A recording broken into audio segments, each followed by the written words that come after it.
Hello दोस्तों, मैं नीतू आपका स्वागत करती हूँ आपके अपने channel UGC net self study में।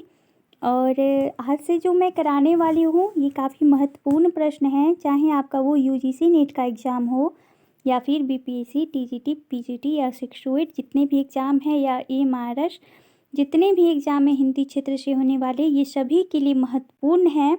क्योंकि ये जो क्वेश्चन है ये तैयार किया है मैंने और उसी को जो भी पैटर्न आजकल बन रहे हैं प्रश्न, तो इसमें 5 ऑप्शन तो नहीं है, लेकिन जितने भी ऑप्शन हैं काफ़ी महत्वपूर्ण हैं और यहाँ से प्रश्न आपके पूछे जाते हैं, तो काफ़ी महत्वपूर्ण है इस दृष्टिकोण से। तो आप इस वीडियो को पूरा देखें और जितने भी हैं मैं एग्ज़ाम तक पूरे मॉडल सेट को कराने वाली हूँ, जो कि तैयार किया गया प्रश्न है और काफ़ी एग्ज़ाम में पूछे जाने के यहाँ से चांस बनते हैं। और मैंने वही प्रश्न लिया है यहाँ पे जो एग्ज़ाम में पूछे जाएंगे, चाहे वो हिंदी क्षेत्र का कोई भी एग्ज़ाम हो। तो बिल्कुल देखें और अगर आप चैनल पर नए हैं तो ज़रूर इसी चैनल को सब्सक्राइब कर लें, बेल आइकन प्रेस कर लें ताकि मेरा हर नोटिफिकेशन आप तक पहुँचे और आप इसका आनंद ले सकें, लाभ ले सकें। तो चलिए चलते हैं पहले प्रश्न की ओर। तो पहला प्रश्न जो है आज का, मैथिली का विकास किस अपभ्रंश से माना जाता है? तो मैथिली का विकास जो है ये मागधी अपभ्रंश से माना जाता है। और मैं 4 ऑप्शन को नहीं पढ़ूंगी, अगर आपको पढ़ना है तो आप वीडियो रोककर पढ़ सकते हैं, क्योंकि टाइम ज़्यादा नहीं है एग्ज़ाम में और बहुत ही कम टाइम बचा है, इसलिए मैं कम टाइम में ज़्यादा प्रश्न कराने की पूरी कोशिश में लगी हुई हूँ। तो चलिए, तो क्वेश्चन बनाने में मुझे ज़्यादा समय लग गया, क्योंकि प्रश्न सेट भी करना पड़ता है, टाइपिंग भी करना पड़ता है, तो इसमें ज़्यादा टाइम लगता है, आप लोगों को भी पता होगा। तो चलिए, आप वीडियो को शेयर भी कर दें, ठीक है? आप शेयर भी नहीं करते हैं तो शेयर भी कर दें। और क्या बोलूँ मैं, चलिए हम जो करें। आप जो स्वर श्रेणी है इसे पश्चिमी हिंदी आई है और अर्धमागधी से पूर्वी हिंदी और महाराष्ट्री से मराठी। तो ऑप्शन आपका बी होगा, बाकी बात मैंने बता ही दिया। चलिए अगला प्रश्न है, दक्षिण भारत हिंदी भाषा सभा मद्रास की स्थापना किसने की है? तो किसने की है दक्षिण भारत हिंदी प्रचार सभा मद्रास की स्थापना? तो किया है महात्मा गांधी जी ने। अगला प्रश्न है कि संविधान के किस अनुच्छेद में देवनागरी लिपि में लिखित हिंदी को संघ की राजभाषा घोषित किया गया? तो ये किया गया था 343 के अनुच्छेद में। अगला प्रश्न है, कीर्तिलता किस भाषा की रचना है? तो ये पहले तो आपको दिमाग में तुरंत आ जाना चाहिए कि ये कीर्तिलता है किसकी रचना। तो ये विद्यापति की रचना है और किस भाषा में है? तो ये अवहट में है। और इनकी 2 रचनाएं ऐसी है जो अवहट में है, कीर्तिलता और कीर्ति पताका। बाकी पदावली जो है मैथिली में है और अन्य रचनाएं जो हैं वो संस्कृत भाषा में है। चलिए अगला प्रश्न है कि नील परिधान बीच सुकुमार खिला मृदुल अध खुला अंग खिला है ज्यों बिजली का फूल मेघ बिन बीच गुलाबी रंग। तो ये पंक्ति है में कौन सा अलंकार है? तो अलंकार पूछा गया है, तो ये उत्प्रेक्षा अलंकार है, क्योंकि यहाँ पे देखिए ज्यों का सिंबल लगा है। तो इस तरह आपको पहचान भी आ जाना चाहिए। चलिए अगला प्रश्न है कि रामचंद्र शुक्ल के अनुसार नाथों की संख्या कितनी है? तो ये 9 मानी गई है। चलिए अगला प्रश्न है, निम्नलिखित में अर्थ अलंकार कौन सा है? तो ये प्रतिवस्तुपमा है। और बाकी भी देख लीजिए, अनुप्रास, यमक और वक्रोक्ति जो है ये शब्द अलंकार है। तो ये भी साथ साथ आपको ध्यान में रखना है, ठीक है? मैंने ऐसे ही ऑप्शन रखे हैं जो काफ़ी महत्वपूर्ण हैं और एग्जामों में पूछे जाने की पूरी संभावना बन रही है यहाँ से। तो अच्छे से देखें बिना स्किप किए पूरे वीडियो को। चलिए अगला प्रश्न है कि माध्यम पत्रिका का संपादक कौन है? तो ये हैं सत्य प्रकाश मिश्र, ठीक है? अगला प्रश्न है, उत्तर भारत में भक्ति का प्रसार करने का श्रेय किसे प्राप्त है? तो ये रामानंद जी को प्राप्त है। अगला है कि उज्ज्वल नीलमणि के रचयिता कौन है? तो ये हैं रूप गोस्वामी जी। अगला है कि हिंदी भाषा के मानकीकरण का सचेष्ट प्रयास किस पत्रिका में किया गया है? तो ये किया गया है सरस्वती पत्रिका के माध्यम से किया गया है और 1900 में इसका प्रकाशन शुरू हुआ। और श्याम सुंदर दास जो थे पहले संपादक रह चुके हैं। और 1903 में महावीर प्रसाद द्विवेदी जी ने आरंभ किया और 1920 तक इन्होंने इसका संपादन कार्य भी संभाला, तो ध्यान रखना है।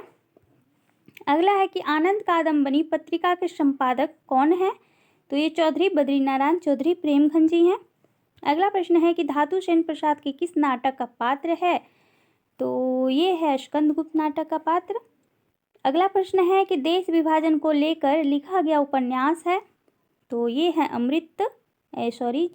झूठा सच, जो कि यशपाल का है। बाकी बाद अमृत और विष 1960 का है, जो कि अमृतलाल नागर जी का है।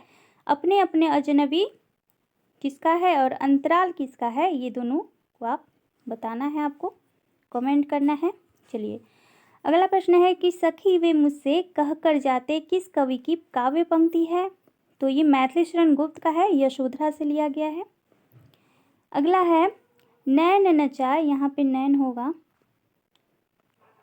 नैन नचाए कहीं मुस्काए लला फिर आया हूँ खेलन होरी, ये काव्य पंक्ति किस कवि की है? तो ये पद्माकर जी का है। अगला प्रश्न है कि अनुराग बांसुरी किसकी रचना है? तो अनुराग बांसुरी जो है ये नूर मोहम्मद का है, 1764 का है। ठीक है, चलिए अगला प्रश्न है। अगला प्रश्न है कि विखंडनवाद के प्रवर्तक कौन है? तो ये जो है पाश्चात्य समीक्षक से मैंने प्रश्न लिया है, तो कौन है? तो ये जॉक देरिदा है। अगला प्रश्न है कि व्यंजना शक्ति के कार्य क्या है? तो ये मैंने शब्द शक्ति से लिया गया है। शब्द शक्ति 3 है, अविधा, लक्षणा और व्यंजना। तो व्यंजना शक्ति का कार्य पूछा गया है, तो ये मुख्यार्थ में छिपे अकथित अर्थ को व्यक्त करता है।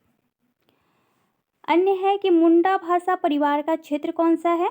तो मुंडा भाषा का परिवार का क्षेत्र है छोटा नागपुर।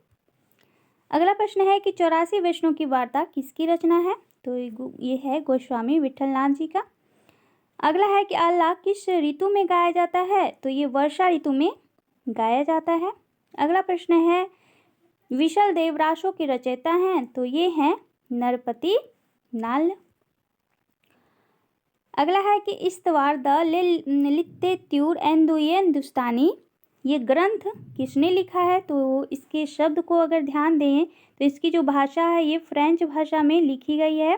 ठीक है, फ्रेंच भाषा में। और किसने लिखा है?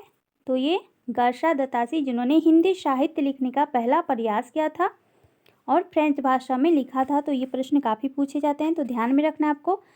अगला प्रश्न है कि काल कर्म की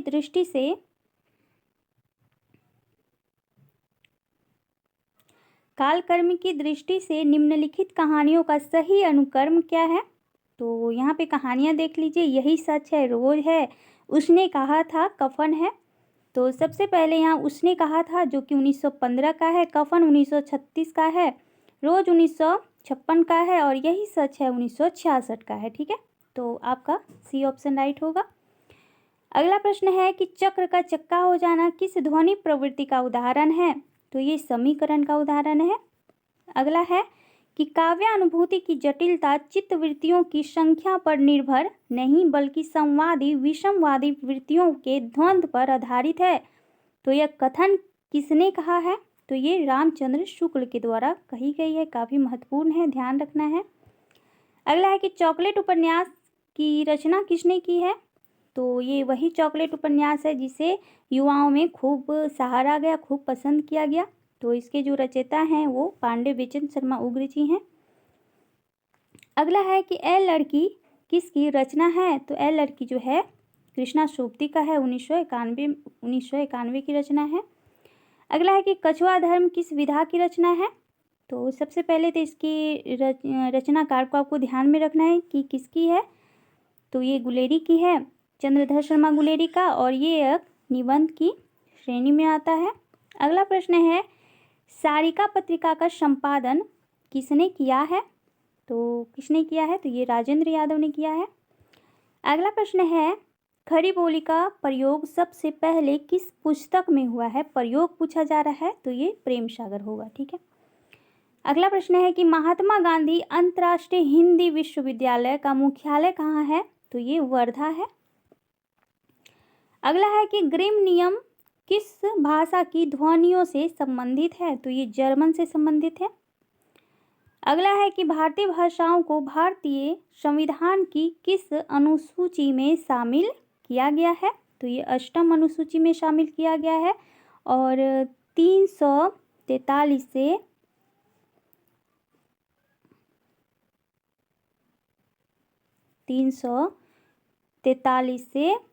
351 तक भाषा से संबंधित प्रावधान है। चलिए अगला प्रश्न है, पुष्टि मार्ग का आधार ग्रंथ कौन सा है, तो ये है श्रीमद् भागवत। अगले प्रश्न को देखते हैं कि हिंदी साहित्य के आदिकाल का अभिनव जयदेव किसे कहा जाता है, तो ये विद्यापति को कहा जाता है। अगले प्रश्न को देखते हैं, कृष्ण गीतावली किसकी रचना है, तो कृष्ण गीतावली तुलसीदास की रचना है, सूरदास की रचना नहीं है। अगला है कि आह वेदना मिली विदाई किस नाटक के गीत हैं, तो ये हैं स्कंदगुप्त से देवसेना के द्वारा गाई गई है। अगला है कि हिम कीर्तनी किसकी रचना है, तो ये है माखनलाल चतुर्वेदी की और हिम कीर्तनी जो है ये 1943 की है। ठीक है, चलिए अगला प्रश्न है, आवत जात पनहिया टूटी विसरी गयो हरिनाम, तो यह पंक्ति किसकी है, तो ये है कुंभन दास की। अगला प्रश्न देखते हैं, अगला प्रश्न है कि कुंदन को रंग फीको लागे छलके अति अंगनी चार गोराई, तो यह पंक्ति किसकी है, तो ये है मतीराम की पंक्ति है, काफ़ी पूछी जाती है। अगला है कि तंत्रिनाद कवित रस सरस राग रतिरंग अनबूझे बूढ़े तिरे जे बूझे शब अंग, तो इस दोहा में अलंकार पूछा गया है, तो ये है विरोधाभास। अगला है कि रुद्रट जो कि भारतीय काव्य शास्त्र के समीक्षक हैं, रुद्रट वक्रोक्ति को शब्द अलंकार मानते हैं, तो इसे अर्थ अलंकार किसने माना है, तो ये मानने वाले दंडी जी हैं। अगला है कि नेपथ्य राग किसका नाटक है, तो नेपथ्य राग जो है ये मीराकांत का है और ये है इसकी रचना 2004 में हुई है। ठीक है, 2004 में हुई, तो ध्यान रखना है। अगला है कि प ध्वनि का उच्चारण स्थान है, तो ये ओष्ठ है। अगला है कि दक्षिण भारत हिंदी प्रचार सभा का मुख्यालय कहाँ है, तो यह है मद्रास। अगला प्रश्न है कि नागरी लिपि का विकास किस लिपि से हुआ है, तो ये ब्राह्मी लिपि से हुआ है।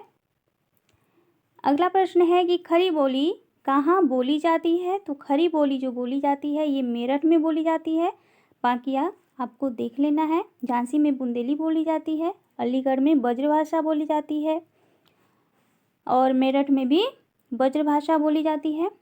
तो चलिए अगला प्रश्न देखते हैं कि प्रभु जी तुम चंदन हम पानी किसकी पंक्ति है, तो ये है संत रैदास का। तो चलिए आज 50 प्रश्न रहने देते हैं, फिर मैं अगले प्रश्न अगले वीडियो में लेकर आने वाली हूँ। तो आप बताइएगा कि प्रश्न का लेवल कैसा लगा और प्रश्न आपको कैसे लगे। अगर आपको अच्छे लगे तो मैं डेली कराऊंगी। ठीक है, थैंक यू सो मच। मिलते हैं फिर नए वीडियो के साथ।